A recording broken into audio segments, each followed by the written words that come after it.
Folge 2 hier auf dem schönsten Asphaltband der Eifel. Wir nehmen euch wieder mit auf ein Teilstück, gemeinsam eben mit Benny und dem Andi. Ja, aus der Mercedes Arena raus geht's in Richtung Mühlenbach-Schleife und bevor wir Richtung Dunlop-Kehre fahren und in der Mühlenbach-Schleife, durchfahren wir nämlich zunächst einmal die ehemalige Ford 1 und Ford 2 Kurven. Sehr interessant, für mich auch wirklich sehr anspruchsvoll, weil die Kurven Gefälle haben, sowohl also Topografie, aber sind auch in sich angestellt, sodass man wirklich sehr hohe Geschwindigkeiten im Eingang erreichen kann. Also wir fahren an der Kurzanbindung vorbei und dann kommt eben nochmal eine weitere Kurvenkombination, weil man muss sie wirklich als Kombination betrachten, eine wahnsinnig schnelle Linkskurve und dann hinein rechts in die ehemalige Ford-Kurve runter zur Dunlop-Kehre. Die erste Linkskurve, die ist leicht überhöht, was man so aus dem Cockpit heraus auch gar nicht so unbedingt wahrnimmt, aber wenn man da durchfährt, besonders mit einem Formelauto da durchfährt, dann geht diese Ecke wahnsinnig schnell. Macht richtig viel Spaß, diese Kurve zu durchfahren, aber die große Frage auch da ist wieder der Kurvenausgang. Wo komme ich da raus? Und oftmals ist es gar besser, dann die erste Kurve schnell zu fahren, die Linkskurve schnell zu fahren und du musst die darauf folgende Rechtskurve, die ehemalige Ford-Kurve, dann Mitte Straße anbremsen, manchmal sogar innen anbremsen, weil du nicht mehr die Zeit hast, auszuholen. Das Ganze ist auch nicht ganz so dramatisch, denn die Linkskurve, das ist eine Kurve, wo du immer ein chronisches Untersteuern im Auto hast. Also hast du, egal mit welchem Fahrzeugkonzept, ob Frontantrieb, Heckantrieb, Formelauto, nicht Formelauto, du hast immer Untersteuern in dieser Rechtskurve.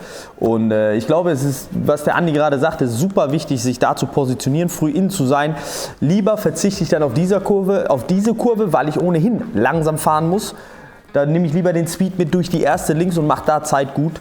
Weil die zweite links, die zwar vor einer langen Geraden ist, sowieso langsam durchfahren muss. Das ist entgegen jeder Theorie. Normalerweise würde ich es eher unterschreiben, dass man sagt, in Kurvenkombination ist die letzte Kurve die wichtige.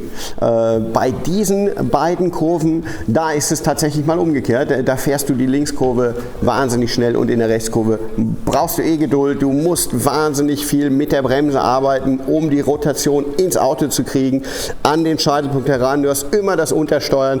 Du willst aber trotzdem früh ans Gas. Aber du bist reglementiert da, weil du das Gefühl hast, die Kurve hängt nach außen und anschließend geht es ja auch bergab runter Richtung Dunlop-Kehre, also du baust deinen Schwung dann schon wieder auf.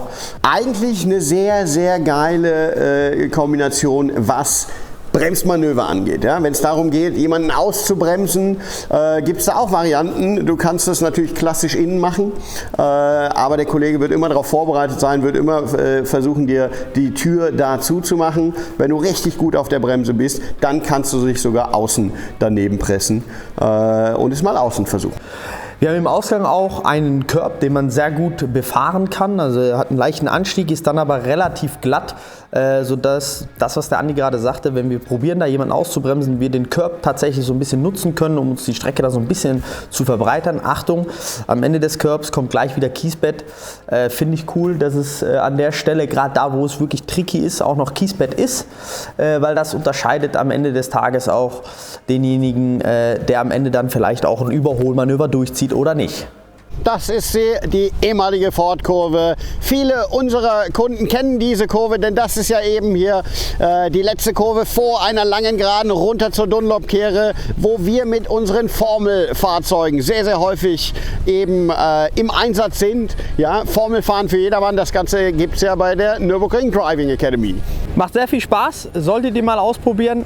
Da lernt man eine Menge und hat den Tag über ein fantastisches Fahrzeug, mit dem man das pure Fahren erleben kann. Mit Top-Instruktoren. Wir haben das Auto abgestellt auf den Curb. Warum haben wir das gemacht? Um A, zu zeigen, dass wir hier auf diesen Curb drauf fahren können und B, ganz wichtig, im Ausgang der Ford-Kurve haben wir immer ein untersteuerndes Fahrzeug. Egal welches Fahrzeugkonzept wir fahren, egal mit was wir unterwegs sind. Formelfahrzeug, Tourenwagen, GT-Fahrzeug.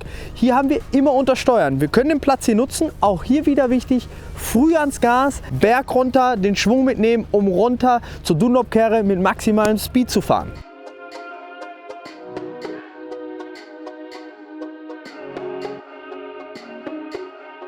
Man kann kurz durchatmen, wenn es dann die Gerade runtergeht Richtung Dunlopkehre. Die tiefste Stelle des Nürburgrings, der Nürburgring Grand Prix Strecke, das ist hier die Dunlopkehre. Und diese Dunlopkehre, wir haben es ja schon gesagt, sie hat mehr wie 180 Grad, denn wenn man sie von der Vogelperspektive aus betrachtet, dann sieht man, das ist eine Birnenform, die wir hier haben. Eine richtig gute Atmosphäre, deshalb, wenn man hier runterkommt in die Mühlenbachschleife mit den ganzen Tribünen hier, hat das Ganze wirklich so ein bisschen Stadioncharakter. Die Kurve ist sehr anspruchsvoll, gerade dort, weil es auch in der Anbremszone natürlich bergab geht. Bei Regen läuft hier das Wasser zusammen, sowohl von dieser Fahrbahn als auch von der Ausgangsfahrbahn. Deswegen steht hier unten gerne mal Wasser. Obacht geben, schön außen im Fahrbahnrand entlangfahren. Da liegt nämlich im Trockenen bzw. im Nassen der Grip. Die Erfahrung habe ich zum Beispiel auch wieder 2019 machen können im Qualifying zur WTCR. Wir waren mit Slicks draußen und es hat wirklich massiv angefangen zu regnen.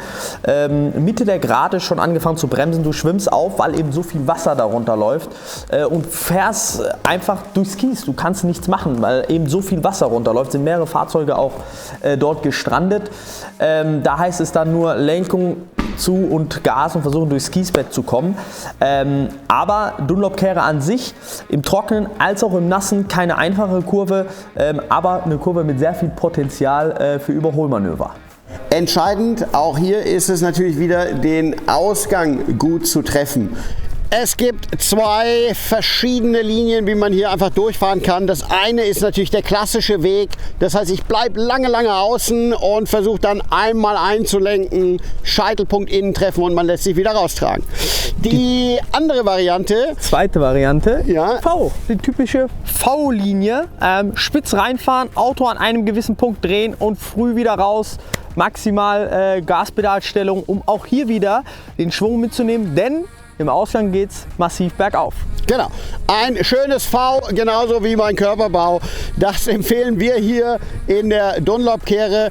Aber am Ende ist es egal, wie man in die Ecke hineinfährt. Das Rausfahren ist natürlich das Entscheidende. Also sehr spät diesen Scheitelpunkt nun mal setzen. Denn früh am Gas, das ist hier ganz entscheidend. Denn nach der Dunlopkehre, da geht es bergauf. Und da freust du dich über jede extra kmh, über jede extra Umdrehung, die du mit rausnehmen kannst hier aus der Dunlopkehre, denn am Ende vom Michael Schumacher S hast du dann plötzlich deutlich an Zeit gewonnen.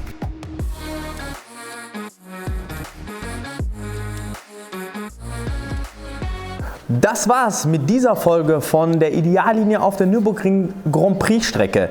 Wenn ihr keine Folge mehr verpassen wollt, dann abonniert den Kanal. Und klickt auf die Glocke. Wir sehen uns bei der nächsten Folge.